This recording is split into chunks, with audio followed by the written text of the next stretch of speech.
여보, 나왔어요. 시어머니의 병실에 들어서니 남편은 휴대폰으로 한창 통화를 하고 있었습니다. 왔어. 나 나가서 통화 좀 마저 하고 돌아올게. 중요한 거래처 전화라. 그러고선 남편은 복도로 나갔죠. 나는 속으로 거래처는 개뿔, 또 그년이랑 통화하는 거겠지 생각하고 몰래 남편을 뒤따라 나갔습니다. 그는 인적이 없는 비상구 계단에서 소리 죽여 통화를 이어갔습니다. 어차피 정리될 일이야. 의사도 가망 없다고 했고. 보험금 8억만 나오면 내가 자기 집 사준다니까? 거짓말은? 내가 언제 자기한테 거짓말한 적 있어? 정말이라니까 자기야. 집 사줄 거니까 집 알아봐. 정말 기가 막혔죠. 자기 엄마는 숙환으로 인한 오랜 투병 끝에 오늘 내일 하고 있는데 아들이라는 인간이 보험금 탄에서 상간녀에게 집이나 사주려 하고 있다니. 속에서 열불이 터졌지만 시어머니께서 병원에 계시는 동안은 조용히 넘어가자 싶었죠. 시어머니는 참으로 외로운 분이셨어요. 평생 동안 바람을 피워온 남편에게서도 무정한 아들에게서도 온전한 사랑을 받지 못하고 살아왔거든요. 옆에서 지켜본 제가 그 마음을 왜 모르겠어요. 유일하게 속내를 헤아려주는 사람이 저여서 그런지 어머님은 사근사근한 성격의 저를 유달리 좋아해 주셨고 저 또한 그런 어머님을 친엄마처럼 따랐습니다. 이렇듯 한 줌 남은 목숨을 붙들고 계신 시어머니 옆에서 저렇게 뻔뻔하게 불륜행각을 이어가는 남편은 인간도 아니었습니다. 의식이 없는 사람도 귀로는 다 들을 수 있다고 하던데 혹시라도 어머님이 남편의 통화 내용을 들었을까 걱정이 됐습니다. 여보, 제발 병원에서는 전화통화 좀 자제해요. 어머님 주무시는데 시끄러우시잖아요. 의식도 없는 노인네가 시끄러울 일이 뭐가 있어. 엄마들은 노인네가 뭐예요, 노인네가. 노인네를 노인네라고 그러지 뭐라 그래? 젊은이라 그래? 하여튼 말품새하고는 왜 그렇게 말을 천박하게 해요? 못 배워먹은 사람처럼. 기 따가워. 당신이 내 남편 가르치려 들지 마라. 이러니 내가 정을 붙이고 살 수가 있나. 정 못 붙이고 살면요. 그럼 아니 됐어요. 어머님 누워 계시는데 여기서 언성 높이지 말고 나중에 얘기해요. 얘기는 무슨 할 얘기가 있다고. 나는 이만 갈 테니까 여기 지키다가 무슨 일 생기면 바로 전화해. 남편은 그렇게 병실을 떠나 사흘 뒤에 다시 병원을 찾았습니다. 그날은 시어머니께서 영면하신 날이었죠. 오랜 투병 생활을 끝내고 편안하게 잠드신 것 같아 한편으로는 안도했지만 다른 한편으로는 죄송하고 아픈 마음을 금할 길이 없었습니다. 장례식장에는 일가 친척과 남편의 지인들이 줄지어 찾아왔습니다. 그리고 장례식 둘째 날, 검은 정장을 차려입고 조문을 온 상간녀를 발견하고 저는 제 눈을 의심했습니다. 그녀는 어머님의 영정사진 앞에서 슬픈 표정으로 눈물까지 흘렸죠. 어머님, 그동안 정말 고생 많으셨습니다. 부디 편안히 잠드세요. 그리고는 상주석으로 돌아서서 맞절을 했습니다. 절을 하고 일어서서 나는 모르는 척 남편에게 물었죠. 이분은 누구신지. 저 거래처 직원이야. 안녕하세요. 박화란이라고 합니다. 이 사장님으로부터 많은 도움 받고 있어요. 조만간 또 뵐게요. 상간녀가 나를 향해 방긋 웃어 보였습니다. 나는 그 웃음의 의미가 무엇인지 이미 알고 있었습니다. 당신 남편을 내가 가졌다는 의미를 지닌 승리의 미소였죠. 화란 씨 혼자 왔어? 네, 혼자 왔어요, 사장님. 그럼 혼자서 밥 먹기 머쓱할 테니까 내가 잠시 말동무라도 해줘야겠네. 여보, 나 잠시 화란 씨하고 얘기 좀 하고 올 테니까 조문객 오면 불러. 그러면서 남편은 상간녀와 함께 홀로 나가 테이블에 마주 앉았죠. 마주보고 담소를 나누며 밥을 먹는 두 사람을 보니 더 이상 참아서는 안 되겠다는 생각이 들었습니다. 드디어 그들의 비밀을 터뜨릴 시간이 됐다 싶었죠. 나는 녹음기를 들고 그들의 테이블 앞으로 갔습니다. 남편이 나를 발견하고 먼저 말을 걸었죠. 조문객 왔어? 아니요. 식사는 입에 맞으신가 궁금해서 와봤어요. 화란 씨라고 했나요? 식사는 입에 맞으세요? 입에 맞고 아니고가 어디 있겠어요. 장례식장 음식이 다 그렇죠 뭐. 그럼 이제 밥은 다 드신 거 맞죠? 네, 맞는데요. 왜 그렇게 노려보세요? 자리라도 비우라고 내쫓으실 기세이신데. 그래, 지우 엄마. 사람을 너무 빤히 쳐다본다. 당신 대체 왜 그래? 이 뻔뻔한 상판떼기가 얼마나 노려봐야 뚫릴까 궁금해서요. 뭐라고요? 지금 나한테 뻔뻔한 상판떼기라고 한 거예요? 사장님, 이 여자 대체 나한테 왜 이래요? 그래, 당신 갑자기 왜 이러는 거야? 내가 왜 이러는지 궁금하다. 당신들 정말 내가 왜 이러는지 몰라? 이걸 듣고도 계속 모른다고 잡아뗄 수 있을지 두고 볼게요, 두 사람. 나는 손에 들고 있던 녹음기를 켰습니다. 녹음기에선 남편의 목소리가 흘러나왔습니다. 법원에서 상간녀와 통화하던 바로 그날의 목소리였죠. 노인네가 목숨이 질겨서 시간을 질질 끌었는데 이제 오늘 내일 하니까 곧 8억이 들어올 거야. 어차피 정리될 일이야. 의사도 가망 없다고 했고. 보험금 8억만 나오면 내가 자기 집 사준다니까. 거짓말은? 내가 언제 자기한테 거짓말한 적 있어? 정말이라니까 자기야. 집 사줄 거니까 집 알아봐. 한강뷰도 좋고 아니면 당신이 늘 꿈꾸던 전원주택도 좋고. 뭐든 말만 해. 8억에 대출 끼면 얼마든지 좋은 집 살 수 있어. 너무 보고 싶다, 우리 자기. 지금 바로 갈까? 에이, 엄마 간병은 마누라가 알아서 해. 내가 옆에 붙어있는다고 다 죽어가는 엄마가 자리에서 벌떡 일어날 것도 아닌데.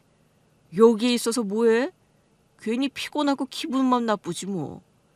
난 정말 병원 냄새는 진절머리가 나. 사랑하는 우리 자기. 내가 자기 집으로 가는 게 싫으면 호텔방 따로 잡을까? 그럼 내가 호텔 예약하고 룸번호 톡으로 보낼 테니까 이따 퇴근하고 그리로 와. 그래, 나도 사랑해, 화란아.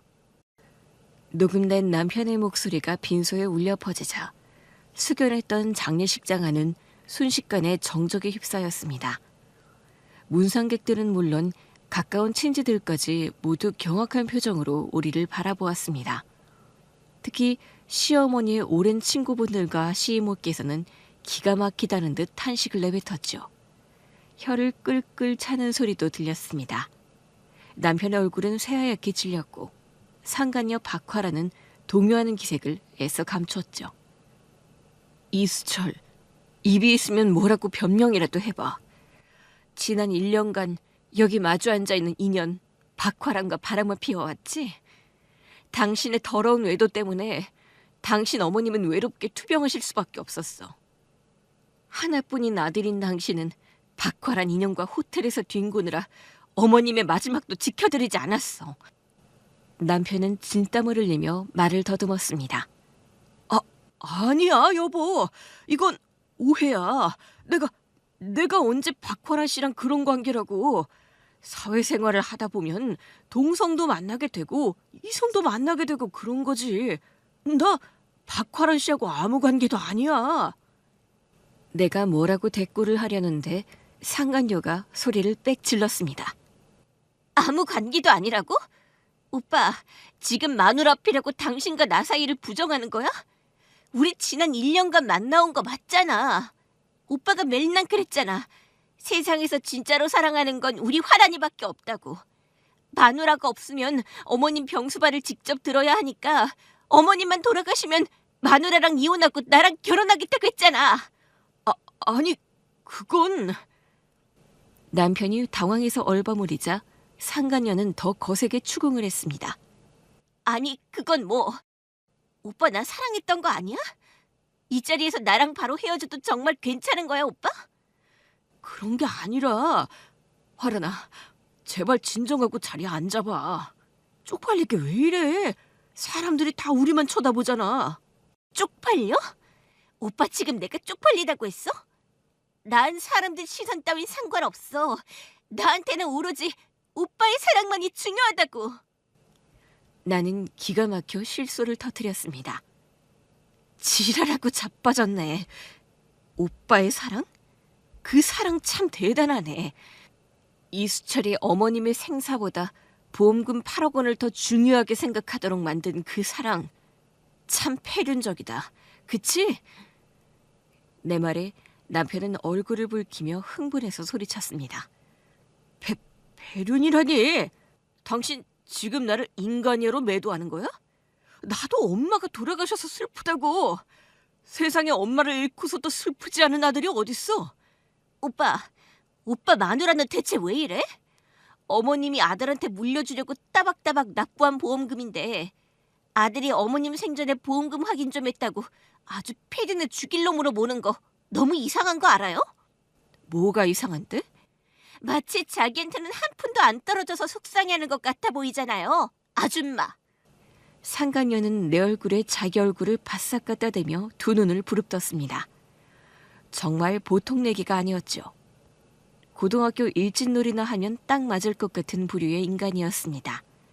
그렇다고 밀릴 내가 아니었습니다. 야, 박화란. 너 정말 내 남편 사랑하는 거 맞아? 사랑하면 어쩔 건데. 사랑하는 남자가 자기 어머니의 목숨을 돈과 연결짓는 이런 비인간적인 행동을 하도록 만들어 놓고 그게 진짜 사랑이라고? 나는 도저히 이해가 안 되네. 네가 말하는 그 사랑이 대체 뭔지. 머리가 나빠서 이해를 못하면 그냥 입 다물어. 이렇게 공개적인 장소에서 사람 망신이나 시키지나 말고. 그래? 당신 이게 무슨 짓이야? 당신이 매번 이렇게 나를 몰아붙이니까 어디 숨을 쉴 수가 있나? 그래서 내가 바람을 피울 수밖에 없었던 거야. 집구석이 너무 답답해서 숨 쉴 구멍이 없어서. 숨 쉴 구멍? 참 뻔뻔한 소리를 잘도 한다. 당신이 상간녀에게 푹 빠져서 보험금만 기다릴 동안 혼자서 어머님 병수발 들어드린 사람 바로 나야. 새벽마다 일어나서 어머니 식사 챙겨드리고 밤마다 욕창 생길까 봐 몸 뒤척여드리고 매일 아침 저녁으로 대소변 받아낸 것도 나라고. 누가 더 답답하고 숨 쉴 구멍이 없었을까? 집과 병원을 오가며 어머님 병수발 든 나일까? 아니면 회사와 호텔을 오가며 불륜을 즐긴 당신일까? 당신이 정말 어머님이 남긴 보험금을 받을 자격이나 있을까? 하! 이제야 본색을 드러내네. 당신 정말 보험금을 탐내서 나랑 화란이 관계를 이런 식으로 폭로한 거야? 꿈 깨. 나는 우리 엄마 양영자 여사의 유일한 외동아들 이수철이야. 엄마가 남긴 모든 재산을 상속받을 자격이 있는 법정 상속인이라고. 당신이 아무리 떠들어봤자 어차피 보험금은 모두 내 거야. 정말 그럴까? 당신 내가 가지고 있는 녹음 파일이 고작 이것뿐일 거라고 생각해? 뭐? 그럼 녹음 파일이 더 있다는 거야? 그래, 두 번째 녹음 파일을 들려줄게. 듣고 기절이나 하지 마. 나는 손에 들고 있는 녹음기의 재생 버튼을 눌렀습니다. 그러자 두 번째 녹음 파일이 재생되었죠. 미경아, 어머님 듣고 있어요. 말씀하세요, 어머님. 내 목소리 잘 들리니? 네, 잘 들려요, 어머님. 이제부터 내 말을 잘 녹음해라, 미경아. 녹음기에서 흘러나온 목소리의 주인공은 다름 아닌 시어머니셨습니다. 며칠간 의식이 없는 듯 보였지만 그녀는 귀로는 아들의 모든 소리를, 그 비열한 탐욕과 패륜적인 말들을 고스란히 듣고 있었습니다. 너무나 힘겨워 금방이라도 끊어질 듯한 시어머니의 목소리에 빈손은 순식간에 숙연해졌습니다. 들리느냐, 수철아? 며칠간 의식이 없는 듯 보였지만 내 귀로는 모든 소리가 다 들렸다. 수철이 내 이놈, 정말 내가 너를 잘못 키운 모양이다. 여기까지 말씀하시고는 시어머니는 크게 한숨을 내쉬셨죠. 그 한숨의 의미가 몸이 힘들어서인지 마음이 슬퍼서인지 직접 말을 안 해도 알 수 있을 것 같았습니다. 그녀는 슬퍼하고 있었습니다. 그런 폐륜적인 말들이 내 아들 입에서 나올 줄은 정말 꿈에도 몰랐구나. 마지막 일주일간 의식이 없었던 시어머니였지만 귀로는 모든 소리를 듣고 있었다고 했습니다. 녹음된 시어머니의 목소리에는 아들을 향한 깊은 분노와 절망, 그리고 어쩔 수 없는 체념이 고스란히 담겨 있었습니다. 시어머니는 제가 집에 잠시 다녀온 사이 남편과 상간녀와 주고받은 통화 내용을 모두 들으셨어요. 상간녀는 남편에게 원룸에서 벗어나고 싶다며 재촉했고, 남편은 조금만 기다리면 목돈이 생길 것 같으니 좋은 집을 사주겠다고 약속했습니다. 그리고 상간녀와 전화를 끊자마자 그는 보험사에 전화를 걸어 시어머니의 사망보험금이 얼마인지, 수익자와 지급 일정에 대해서 세세하게 물어봤습니다. 그리고 다시 상간녀와 통화를 하는데 제가 병실로 들어온 것이었죠. 지아비 닮아 바람이나 피우고 돈에 눈이 멀어 애미 죽을 날을 새고 있으니 내가 아들이 아닌 짐승을 키웠구나. 정말 치가 떨린다. 니놈에게는 아무것도 남기기 싫다. 녹음기 속 시어머니의 목소리에 귀를 기울이던 남편이 갑자기 벌떡 일어나 소리쳤습니다. 그만해! 그 말에 나는 녹음기를 일시정지했죠. 그 파일 진짜야? 조작 아니야? 조작 아니야. 진짜야. 엄마는 마지막 일주일간 의식이 없었어. 깨어난 적이 한 번도 없었다고. 그런 엄마가 어떻게 이런 말을 남길 수가 있어? 안 그래? 어머님이 깨어나신 걸 못 본 건 순전히 당신 잘못이지. 당신이 상간녀와 호텔방을 잡아서 사흘 내내 뒹구느라 병원에 안 왔잖아. 아니, 내가 언제? 나 정말 사람들이 들으면 내가 무슨 아픈 엄마 두고 바람이나 피운 천하의 나쁜 놈인 줄 알겠네. 맞잖아, 천하의 나쁜 놈. 아니야, 절대 그런 일 없었어. 나는 그냥 회사 일이 눈코 뜰 새 없이 바빠서 병원에 들르질 못한 것뿐이야. 그럼 당신 카드 내역 까보면 알겠네. 내 카드 내역? 그래, 거기에 호텔에서 결제한 내역이 있는지 없는지만 확인하면 되는 거잖아. 그러자 남편은 꿀먹은 벙어리가 되어 자리에 털썩 주저앉았습니다. 계속 들어봐. 마지막 사흘간 어머니는 줄곧 눈을 뜨고 말도 간간히 하시면서 자신에게 폐륜을 저지른 아들에게 매우 중요한 유언을 남기셨으니까. 나는 다시 녹음기를 들고 재생 버튼을 눌렀습니다. 녹음기에선 시어머니의 목소리가 다시 흘러나왔죠. 미경아, 내 마지막 부탁이다. 보험사에 연락해서 내 사망보험금 지정 수익자를 우리 손자 지우로 등록해다오. 그 말에 놀란 남편이 다시 자리에서 벌떡 일어났습니다. 보험금 지정 수익자를 지우로 등록해달라니 이게 무슨 소리야? 어머님의 사망보험금은 원래 지정 수익자를 따로 지정해 놓지 않아서 법정 상속자이자 외동아들인 당신, 이수철이 모든 보험금을 받게 되어 있었어. 하지만 당신의 폐륜적인 말과 행동에 충격을 받은 어머님은 마지막 힘을 짜내 나에게 지우를 지정 수익자로 등록해달라고 부탁을 하셨어. 뭐? 아들을 건너뛰고 손자에게 보험금을 주겠다니 이게 말이나 되는 소리야? 왜 말이 안 돼? 당신이 바람이 나서 나와 이혼하고 상간녀에게 재산을 다 갖다 바친 다음 지우까지 버릴까봐 어머님은 두려워하셨어. 그래서 내게 이런 부탁을 하셨던 거야. 이렇게 말하며 나는 다시 녹음기 재생 버튼을 눌렀습니다. 저 바람난 폐륜아가 돈 때문에 지 아들까지 버릴까봐 나는 너무나 두렵구나. 내 소중한 손자 지후, 그 어린 것이 힘들지 않도록 그에게 보험금이 갈 수 있도록 해다오. 이게 내 마지막 부탁이다. 시어머니께서 구슬프게 흐느끼는 바람에 목소리가 잠시 끊어졌습니다. 어머님의 울음소리에 빈소는 충격적인 정적만이 감돌았습니다. 문상객들은 수군거리기 시작했고 몇몇은 노골적으로 남편 이수철에게 비난하는 눈초리를 보냈습니다. 하지만 남편의 얼굴이 경악을 넘어 분노로 일그러지는 동안에도 상간녀 박화란만은 눈썹 하나 까딱하지 않았죠. 그래서 보험금 지정 수익자로 지우를 등록했다고? 아들인 내가 아니라? 그래, 그러니까 8억은 꿈도 꾸지 마. 그건 이제 당신 돈이 아니라 지후 돈이니까. 남편은 소리를 지르며 광분했습니다. 말도 안 돼. 이건 조작이야. 조작이라고. 엄마가 그때 의식이 없어서 제정신이 아니었다고.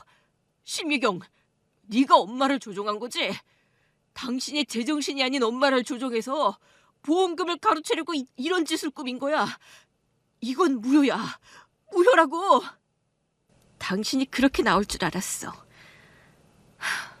변호사님? 나는 구석 테이블에 앉아있는 변호사에게 다가와 달라고 눈짓을 보냈습니다. 변호사는 곧 태블릿을 꺼내들고 내 곁으로 다가왔죠. 안녕하세요. 고 양영자 여사님의 유언을 집행할 변호사 변우진입니다.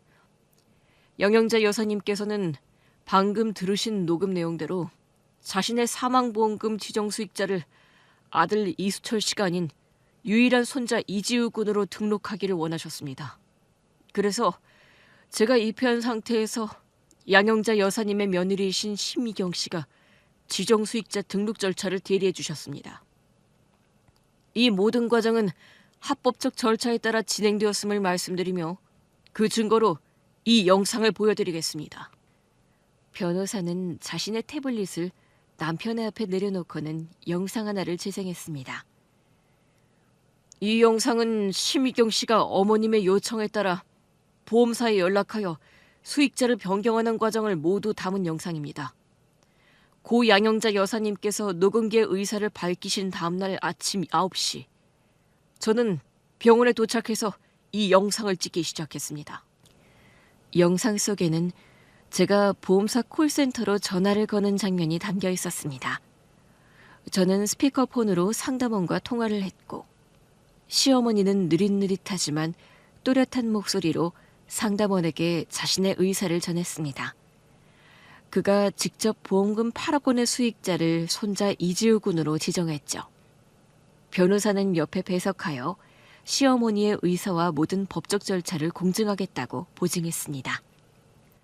영상을 보시면 아시겠지만 고 양영자 여사님께서는 이름과 주민등록번호 그리고 휴대폰 번호를 묻는 상담원의 질문에 또렷하게 대답하셨습니다. 의식이 불완전하거나 다른 인지적 문제가 있었다면 이렇게 정확하게 답변하실 수 없었을 겁니다.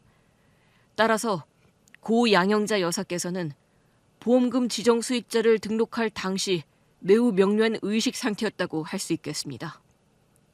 더 이상 어떠한 반박도 불가능하니 억측으로 인한 비방은 멈춰주시기 바랍니다. 영상을 본 남편은 아무 말도 못하고 속에 타서 물만 꿀꺽꿀꺽 마셔댔습니다. 상간녀 역시 그의 비열한 음모가 철저하게 실패했음을 깨닫고 남편을 한심하게 노려보고 있었죠. 저는 그들 앞에서 녹음기를 내밀고 다시 파일을 재생했습니다. 이번에는 시어머니께서 아들 이수철에게 남기는 마지막 충고와 저에게 부탁하는 마지막 유언이 더욱 길고 애절하게 담겨 있었습니다. 수철아, 내 아들아, 부디 이제라도 정신 차리고 인간답게 살아라. 탐욕의 눈이 멀어 너의 모든 것을 잃지 마라. 숨이 차구나. 그리고 미경아, 내 마지막 부탁이다. 너만큼은 내 소망을 꼭 들어다오. 나를 저 지긋지긋한 이씨 집안 선산에 묻지 마라. 이건 또 무슨 말이야? 우리 집안 선산에 안 묻히시겠다는 거야? 계속 들어봐. 나는 평생 바람만 피우던 남편 네 시아버지 때문에 너무나 고통스러웠다. 너희 아비는 매일 다른 여자와 놀아나고 나는 집에서 집안일에 시부모님 병수발에 아들까지 키웠지만 내 곁에는 아무도 없었다. 너희 시아버지 먼저 보낼 때도 내가 혼자서 병수발을 다 들었지. 그런데 정작 내가 갈 때는 이씨 집안 사람이 아니라 며느리인 미경이가 네가 너 혼자만이 내 곁에 남아있구나. 미경아, 나를 다시는 저 이씨 집안 사람들 사이로 밀어넣지 마라. 하늘나라에 가서도 다시는 그들과 마주하고 싶지 않다. 나는 다시 태어나면 나무가 되고 싶어. 나뭇가지에 새들이 앉아서 지저귀고 작은 동물들과 곤충들의 집이 되어주고 사람에게는 시원한 그늘을 내어주는 나무가 되고 싶다.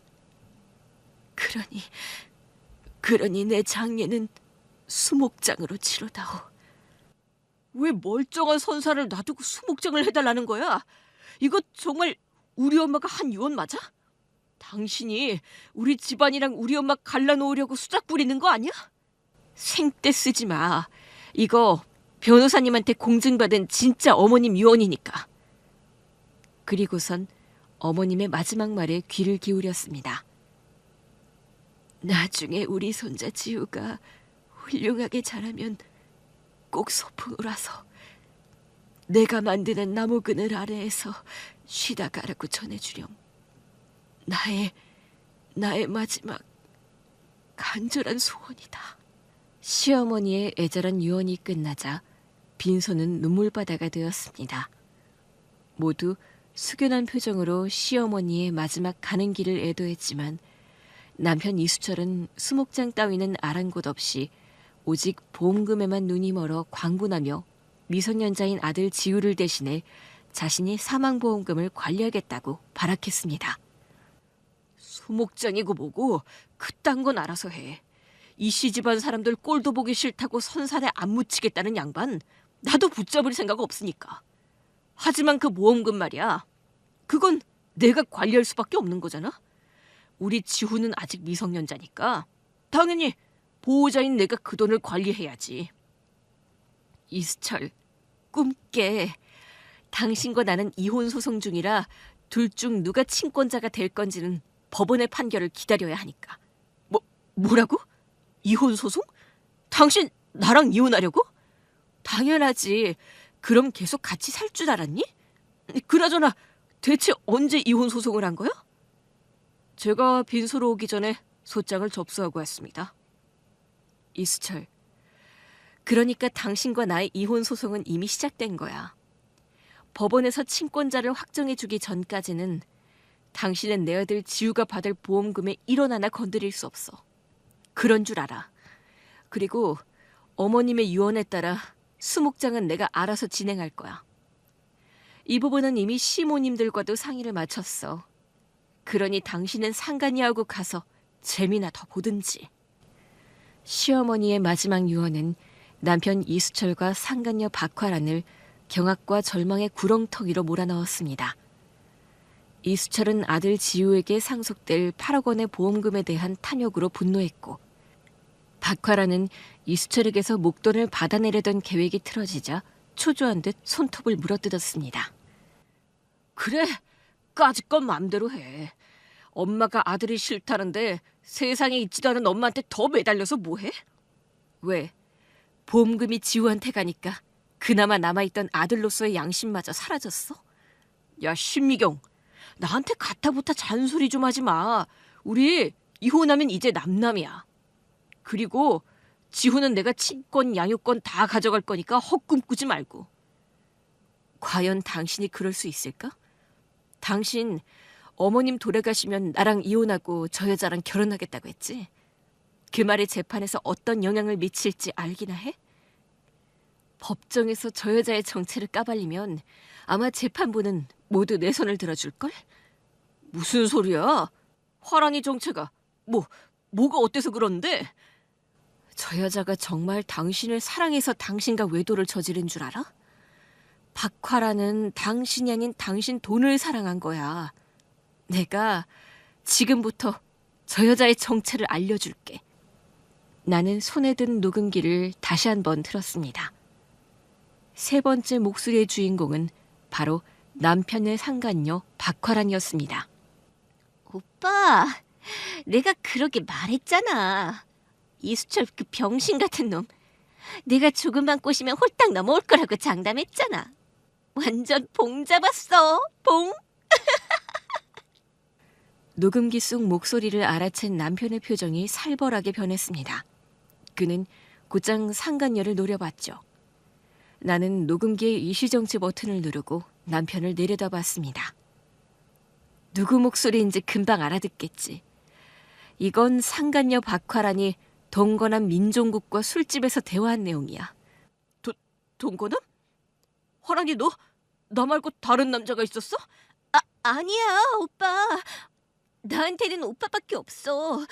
저 목소리 나 아니야. 그냥 나랑 비슷한 다른 여자야. 정말 그럴까? 이 목소리가 박화란이 정말 아닐까? 어때 이수철? 여기서 녹음 내용을 계속 들을래? 아니면 법정에서 틀어줄까? 계속 들어봐. 나는 다시 녹음기를 재생했습니다. 상간녀의 목소리가 곧바로 흘러나왔죠. 이제 조금만 더 기다리면 8억 들어온다니까. 집만 사줘봐. 바로 뻥 차버려야지. 처음엔 이수철 그 병신 새끼가 돈푼 꽤나 있다고 그렇게 뻣뻣하게 굴더니 내가 힘들게 회사를 다니며 집안의 가장 노릇을 하는 장녀라고 하니까 아주 측은해서 죽으려고 하더라고. 거기다 친정엄마 아프다고 눈물쇼 한번 해주니까 아주 난리가 났어요. 아이고 우리 화련이 힘들었구나 하면서 수술비랑 병원비 3천만 원을 바로 싸주는데 세상에 이런 바보 천치가 또 있나 싶더라고. 이 병신이 나 때문에 자기 엄마 장례식도 제정신으로 못 치르고 있다는 게 웃기지 않아? 아, 오빠. 그렇게 옆에서 웃지만 말고 앞으로 어떻게 할지 짱구나 굴려봐. 내가 진짜 저 이수철이라는 놈이랑 결혼이라도 하면 그땐 오빠 뭐 먹고 살려고 그래? 네가 미쳤다고 그런 늙고 배난 땅딸 버젓이랑 결혼을 하냐? 하긴 이렇게 잘생기고 키 크고 몸매 좋은 오빠 놔두고 그런 아저씨한테 가기는 내가 좀 아깝지. 그런데 오빠는 돈을 안 벌고 맨날 나더러 돈 벌어오라 그러잖아. 야, 박화란. 네가 돈 버는 거 그거 사실 내가 다 작정 짜준 거잖아. 내 작전 없었으면 너 같은 빡대가리가 어디서 이런 명품을 휘감고 다녀. 안 그래? 하긴 이게 다 오빠 머리에서 나온 계획이긴 했지. 근데 그 이수철이란 놈이 진짜 웃긴 놈이야. 얼마나 자뻑이 심하면 20살이나 어린 여자가 진짜로 자기를 사랑하는 줄 착각을 해? 그 정도 차이 나면 상식적으로 이 여자가 내 돈 빼내먹으려고 공사 치는구나. 의심이라도 해봐야 되는 거 아니야? 그런 의심할 주변머리가 있었으면 지 엄마 사망보험금으로 나한테 집 사주겠다는 소리도 안 하지. 아주 나를 어찌나 사랑하는지 엄마 보험금만 타면 본처랑 이혼하고 나랑 결혼해서 내 어깨에 있는 집을 다 덜어주겠다고 짓거리는 거 있지? 진짜 사랑이라도 하는 것 같더라고. 근데 이수철 그 인간이 부자이긴 부자인가 봐. 재산이 얼마나 있대?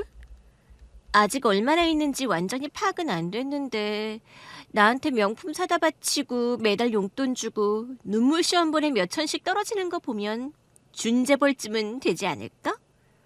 그럼 이번에 집 받아낸 다음에 통장까지 싹 한번 털어보는 건 어때? 그러고 나서 너도 나도 이 생활 청산하고 저기 동남아 어디에 리조트 하나 사가지고 평생 놀고 먹는 거야. 어때? 좋지? 그런데 통장을 어떻게 털어? 결혼했다가 이혼해. 그 방법이 직방이야. 미쳤어? 나더러 이수철 그 인간이랑 가짜로 결혼까지 하라고? 안 돼, 안 돼. 절대 못해. 내가 연애하는 척까진 하겠는데 그 인간이랑 한 집에서 같이 살 생각하니까 왜 더 쏠려.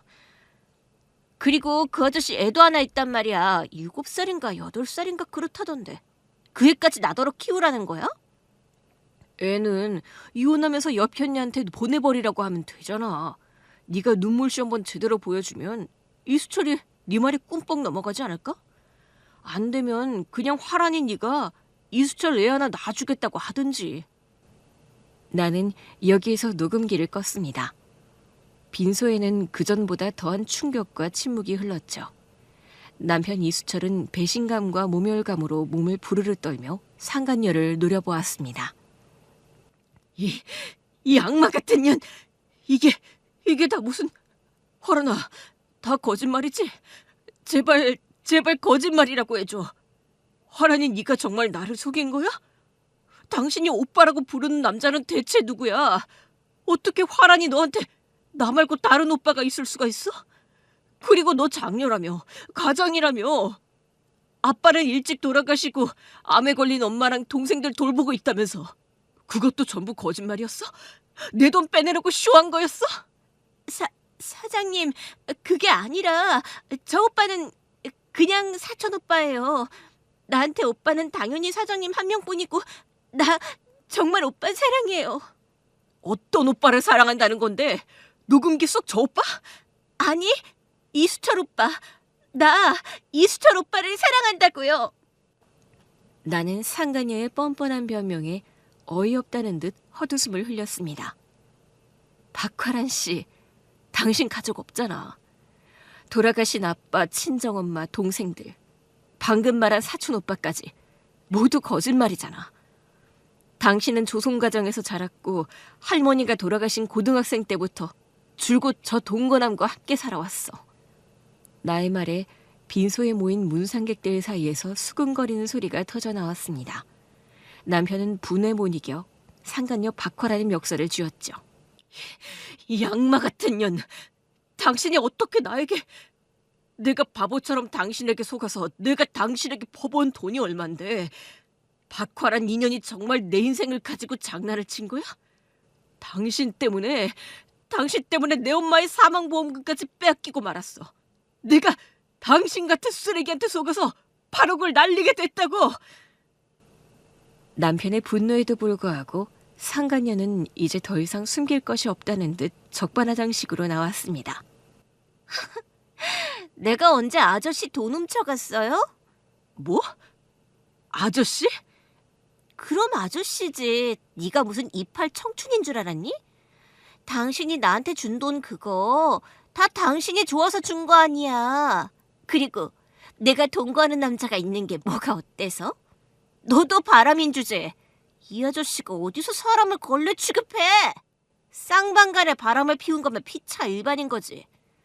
너도 나랑 똑같은 바람인 주제 어디서 감히 나를 손가락질해?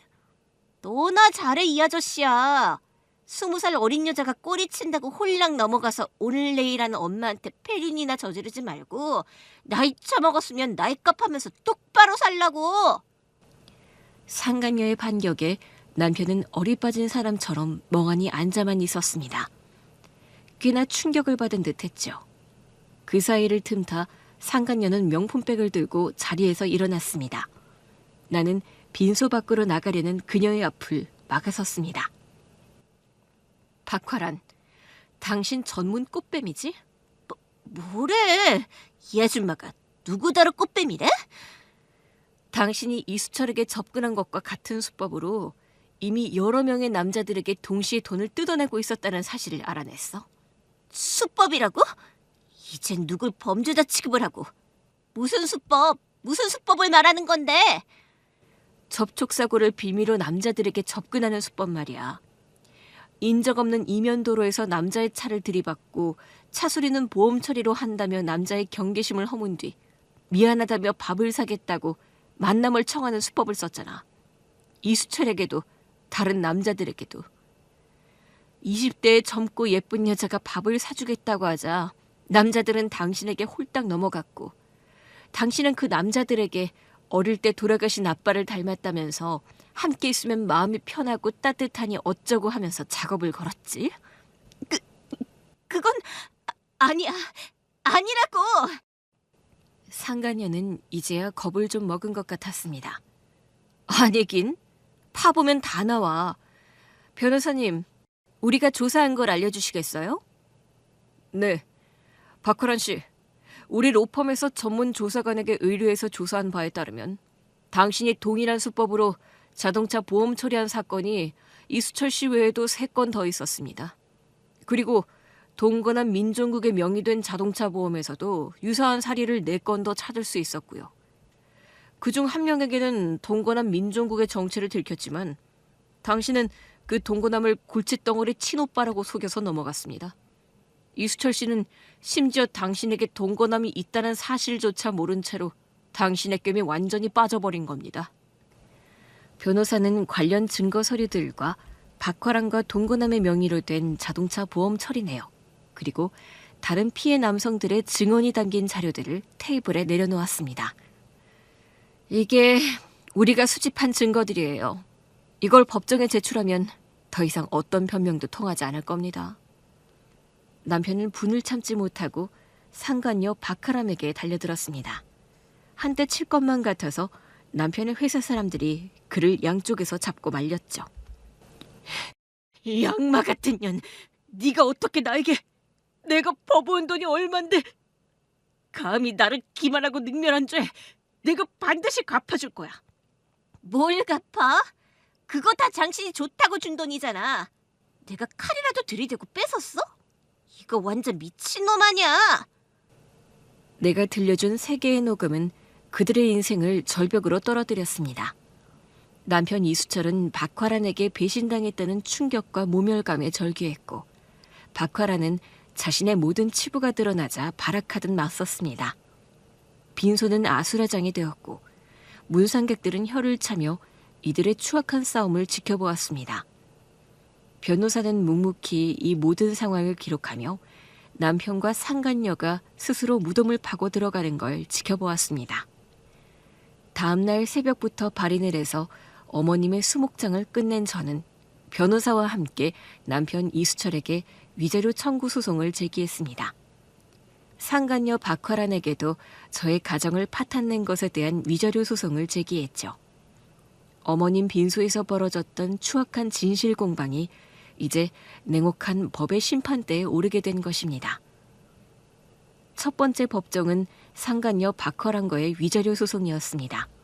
그녀는 여전히 뻔뻔한 태도로 일관하며 모든 증거를 부인했고 특히 저의 녹음 파일에 대해서는 불법 녹음이라며 증거 능력이 없다고 맹렬히 주장했습니다. 우리 쪽 변호사는 침착하게 주장을 반박했죠. 피고 박화란은 저의 의뢰인이 제출한 녹음 파일이 불법적으로 수집된 증거이므로 증거 능력이 없다고 주장하고 있습니다. 그러나 대법원 판례에 따르면 대화 내용을 몰래 녹음했더라도 그로 인해 사생활의 비밀, 대화의 비밀 등이 침해됐다고 평가하기는 어렵고 음성권 등 인격적 이익의 침해 정도도 비교적 경미하다고 보고 있습니다. 특히 이 사건의 경우 피고 박화란과 이수철 씨의 불륜 행위가 은밀하게 이루어졌고 피고의 계획적이고 조직적인 공모행위가 의뢰인의 가정을 파탄낸 중대한 범죄에 해당합니다. 피고들의 공모관계를 비롯한 구체적 범행 내용을 밝혀줄 수 있는 객관적인 증거로서 해당 녹음 파일은 그 증거 능력을 인정해야 할 필요성이 매우 높습니다. 변호사의 말에 상간녀 박화란은 흥분해서 소리를 질렀습니다. 그게 무슨 말이에요? 제가 무슨 불법적인 범죄를 저질렀다는 건데요. 전 그저 연애를 하고 선물을 받고 그냥 바람을 좀 피웠을 뿐이라고요. 그리고 제 남친과 대화한 내용을 녹음한 게 어떻게 사생활 침해가 아닐 수 있어요? 판사는 계속 소리를 지르는 상간녀에게 한 번만 더 소리를 치면 퇴정시키겠다고 경고했죠. 그제야 상간녀는 입을 꾹 다물었고 우리 쪽 변호사는 변론을 이어갈 수 있었습니다. 이뿐만이 아닙니다. 저희는 피고가 이수철 씨에게 접근한 것과 동일한 수법으로 다른 유부남 사업가들에게도 접근하여 금품을 갈취하고 가정을 파탄낸 사실을 추가로 확인했습니다. 변호사가 제출한 증거 덕분에 상간녀 박화란과 그녀를 주종했던 동거남은 결국 감옥으로 보내졌습니다. 나는 곧이어 남편 이수철과의 이혼 및 친권 재판에 참석했습니다. 이수철은 상간녀 박화란에게 연애 사기를 당한 피해자라는 점을 주장하며 이혼 책임을 전가하려 했지만 우리 쪽 변호사가 가진 증거는 그를 무참히 무너뜨렸습니다. 재판장님, 피고 이수철은 배우자 심희경 씨와의 혼인관계 중 상간녀 박화란과의 불륜을 저질렀을 뿐만 아니라 장기 투병 중인 본인의 어머니 임종을 앞두고 오직 사망보험금 8억 원에만 눈이 멀어 배우자와 상의 없이 상간녀에게 집을 사주겠다는 약속을 하였습니다. 이는 배우자에 대한 극심한 기만 행위이자 어머니에 대한 폐륜적 행위입니다. 아니요, 재판장님, 저는 박화란에게 속은 피해자입니다. 제가 그녀의 말에 잠시 현혹되었을 뿐입니다. 절대 저의 본심이 아니었습니다. 당신의 본심이 아니었다고?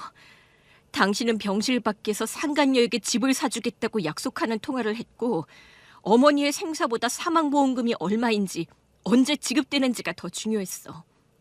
어머님이 의식이 혼미한 상태에서 마지막 힘을 짜내 보험 지정 수익자를 등록하셨을 때도 당신은 날 조종범으로 몰며 폐륜적인 행위를 멈추지 않았어.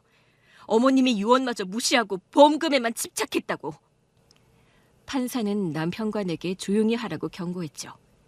나는 겨우 분노를 가라앉히고 자리에 앉았습니다.